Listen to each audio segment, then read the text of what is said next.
let's take it and let's find a way to give it to the American public, because heretofore, 72% of GDP has come from individual consumption. It's probably around 71 right now. The long-term mean is 64.5, and I think that's where we're headed. And so if they really wanted to have a shot at getting any kind of equilibrium going, that would be the only way to do it. But even that, there's absolutely no guarantee that that would work, but I think they would be getting closer to the subject. Well, don't you think that they really should be buying up these bonds out there, these toxic bonds, and buy them from banks throughout the world to protect the economy of the rest of the world? Buy them up from our banks if they really wanted to do anything. But I think the people who issued those bonds ought to go to prison. I think the people who rated those bonds, AAA, ought to go to prison. I think the appraisers, who suddenly appraised these homes at prices that had no relationship at all to their value, they should lose their licenses. And why isn't any of that happening? Well, it's a good question, and it involves the whole, I call it the daisy chain. And you got the Fed, who told the raters to rate them. The raters were in collusion with the issuers, which were the banks of the CDOs and SIVs, which are collateralized debt obligations, and these other vehicles that they had with mortgages inside of bonds. And then you get the mortgage originator, who was qualifying people who were totally unqualified. And then you get the appraiser, who was told, look, this is what you do, and they did it. And then you have the salespeople who knew the people shouldn't have been buying these kind of houses in the first place. And then you got 80% hold that thought. of the people who bought houses who lied in their application. Hold that thought. We'll be right back. Well, this is Dr. Stan. Our guest, of course, is Bob Chapman. He's just pointing out that everybody was responsible for creating this problem. The appraisers intentionally appraised the homes at far more than they were worth, and they made a lot of money out of it, and they didn't have the integrity. And they had to go to prison or certainly lose their appraisers' licenses. The people who sold these homes, people who could not afford them, they had to lose their realtor licenses. The people who packaged the loans into bonds and then sold them, they should go to prison as well. The people who gave these bonds a AAA rating.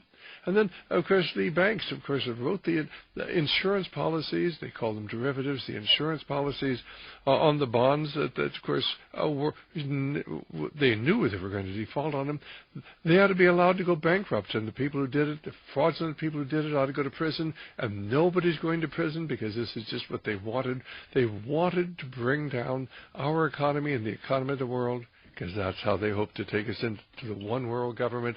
And if you doubt that, all you need to do is go up on the Internet and pull down Henry Kissinger's article, January 12th, International Herald Tribune, The Chance for a New World Order. That's the title, Chance for a New World Order.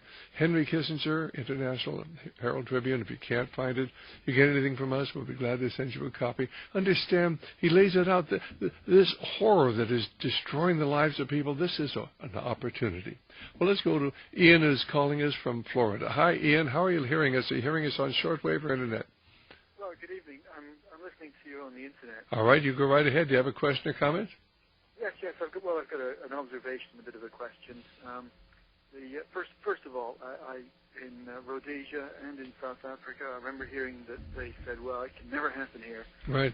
And my observation in the U.S. when I heard that same thing is, well, the bigger they are, the harder they fall. And at the moment, there's no real satisfaction in being proven right. But my biggest question for Bob tonight is about manipulation of commodities. Like the cost of gas is going up at the pump, while it's still extremely way down by the barrel. And other commodities such as orange juice, for example, it's at the grocery store. It's now $3 a quart instead of $2. But as a producer, I'm getting like 60 cents instead of $2.50 a pound. And how does that make sense? Well, nothing makes sense. It's all manipulated. Would you? Ian's, of course, asking, what about manipulation of commodities, Bob? I mean, is there manipulation of commodities? And I would simply ask, it should be so obvious that there is. Go ahead. Bob? Bob, are you there? Well, I hope we haven't lost our guest, Bob. No, we got it. Okay, fine. I was getting a little worried there. Go ahead. The good question is, are the commodity markets manipulated? Without question. All right, fine. Does that answer your question? And so is the stock market as well. We got a wholesale price of gasoline here that moved up to 126 on Friday, and it was down 11 cents today to 116. But one of the large manufacturers, or whatever you want to call them, of gasoline has been offline, and that's one of the reasons for the increase. But that doesn't let out the fact that leave away the fact that there's a lot of manipulation going on. It's being done by the United States government. And you have to understand, Ian, that as far as gasoline is concerned, we have not built a new refinery in the United States in 30 years. It has been effectively blocked because they don't want competition. And the oil companies have done everything they could to promote the environmental movement, which, of course, has blocked competition. This is why they don't want nuclear energy. They don't want competition. And they lie to the American people about all sorts of things. Anything else, Ian, before we let you go? Well, no, I don't want to tie up the time, but, I just see it's very difficult to make a living these days with these manipulations going on. But it's going to be a lot harder before long. So, just grit your teeth, and you'll look back on these days as the good old days. Well, I'm already producing orange juice at a loss. It makes no economic sense for me to do this anymore. All right, I know it is tragic, then, but they want to destroy the infrastructure of our society. That is what they really want. And it's not only ours; it's everybody's. Right. It's just that we in Western Europe are the prime cases. In fact, if you've never read bye-bye, and thank you so much for calling. And let's go to Kent, who's calling us from West Virginia. And hi, Kent. How are you doing? Hi, Dr. Stan. Hi, Bob. I heard something not too long ago, I forget from what channel, that they said that 20% of the British economy was what they call financial products. I don't know whether Bob knows anything about that. And that makes me think that, all these financial products are going to be worthless, and Britain is going to take a tremendous, tremendous fall. Well, that's an interesting thing. Of course, the city is part of London. It has a separate government, a separate police force. It's above the law. It's where the financial centers of the world are, there in New York City. We'll be back in just a moment, and Bob will tell you the answer. Bob, it's just a moment here. We got to go to...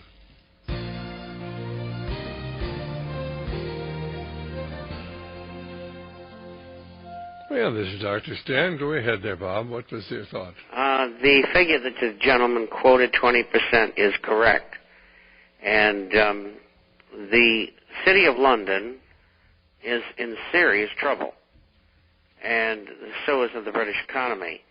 And we cover Europe and England extensively in the International Forecaster, the whole world, but they in particular because... of the commonality of background and interests and way of doing business. But, if you're watching the pound, it's come down from essentially 202. It's now 142.69 on the close today. It was off almost 2 cents. Earlier in the day, it was off 4 cents. And so what people are saying is that we think the pound's going lower, and we think the nation of Britain is in serious trouble. There is even talk about England eventually defaulting on their debt. I mean, nations don't default. Well, if they do, why? This creates total disruption in the economic system. And yet, of course, we've seen Iceland default on their debt. Remember, then Argentina defaulted on their debt a few years ago. But I think we're going to see more and more countries. and defaulting on their debt, I think that some of the states here in the United States are going to have to default on their debt because there's going to be absolutely no way of paying their bonds. What do you think, Bob?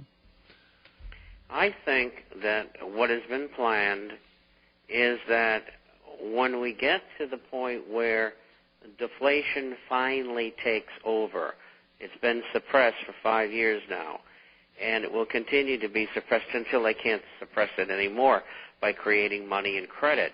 And when we reach that point, and I think it's a year or two from now, could be closer, maybe 3, I don't know.